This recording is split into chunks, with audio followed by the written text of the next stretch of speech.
My name's Rick Gordy. They call me Bull.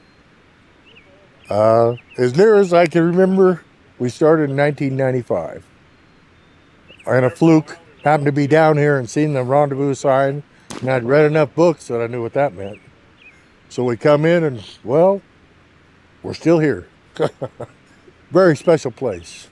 This is a special place with a lot of special people. Always has been. My grandkids and kids were raised down here. My folks used to come, even though they didn't shoot. It's been a real family thing. Really clean, wholesome place you can let your kids run. They'll get fed somewhere, might get their face washed, but you don't have to worry about them. That's probably one of our best aspects. See kids running around with hawks and knives and throwing up blocks and stuff. We never had a kid get hurt. They can all still count to 10. You know, very well behaved for the most part. It's really been a life experience. We let them start with cross sticks, so we actually have kids sometimes that are shooting as young as 5 and 6 years old.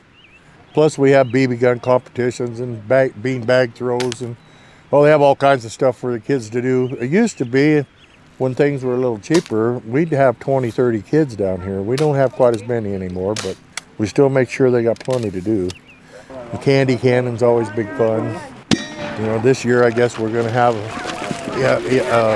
bunny rabbit hiding Easter eggs and all kinds of stuff. So yeah, we've had Sunday services down here for Easter before on the river, which were really special.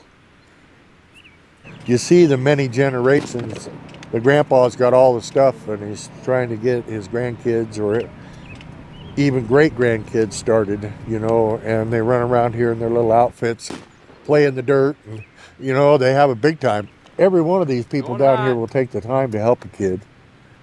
All right. Give them something to shoot or point them in the right direction, and that's real important, I think. You know, the gun thing gets a bad rap. You come down here, you'll see that it doesn't need one.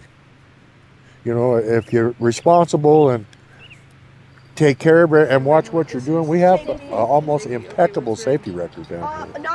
There's been no gun accidents in 50 years.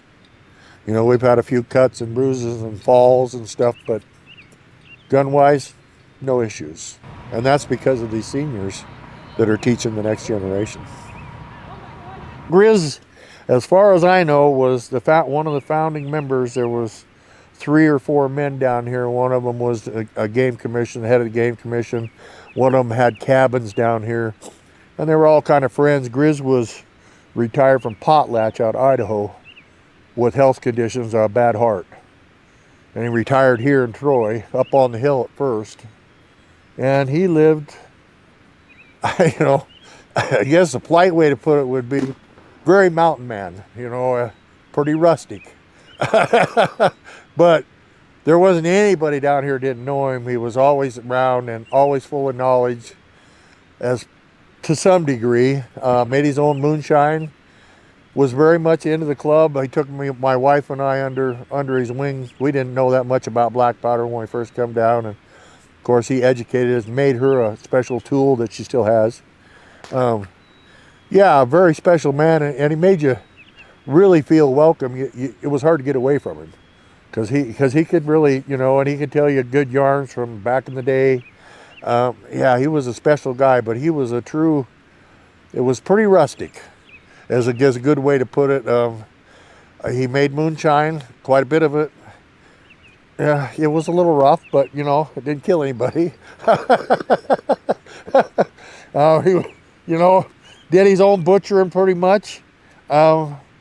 He lived it, you know, he really did. One of the things that stuck in my mind for years, my mother always come down, and there's bushes around here. Those are apple trees over there, but up on the hills you'll see the bushes, and they're blooming white. And my mother thought she was going to get a real education from Grizz one year, and said, "What are those white bushes up there that are blooming?" He said, "Blooming white bushes."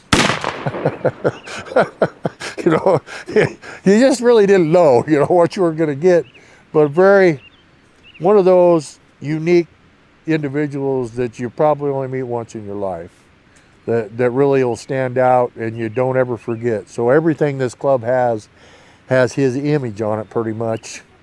because he's the one that started it. And if, you know, if he wouldn't have been as friendly, I don't, you know, or as information that he could give you, he sucked my wife and I in. We were here the next month, and been coming ever since.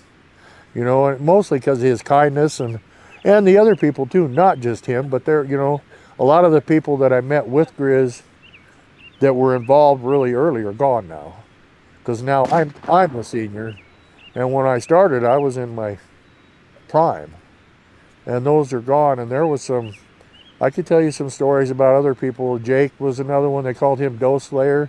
He used to shoot for the Indians out of Condon. And why we called him Doe Slayer was the chief of the tribe always wanted a fat doe. Don't want bucks, they want a fat doe. So Jake was Doe Slayer. He was actually the mayor of Malala for years, and he was another one heavily involved. And they were all those old timers that if you were sitting around the campfire, any one of those guys could start talking and it would just go silent. And they could tell a yard forever. You know, it was good. Really miss them.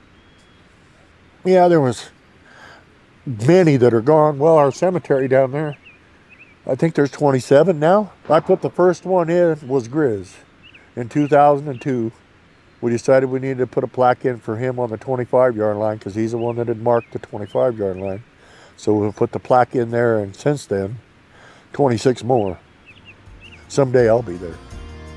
Grizz told me when this started, I asked to be president, and we polled a lot of people, and he got me off the side and he said, well, you're going to have good times and bad times, and it's going to be a lot of people sometimes, and then it's going to be a few. And he was right, you know, but it's managed to stay all these years. Yeah, even though nobody lives here, everybody has to drive, and most people have to drive a long ways. Still here. You know, if you look around, about 80% from Idaho, you know, and Washington. Yeah, special place. I suggest anybody, whether you shoot or not, it's worth coming down and just experiencing it. We have a lot of people that come watch, learn, not necessarily shooting, all ages, just to kind of see what this is and what's going on. You know, there's not as much of this as there used to be, but 50 years, we're still doing it.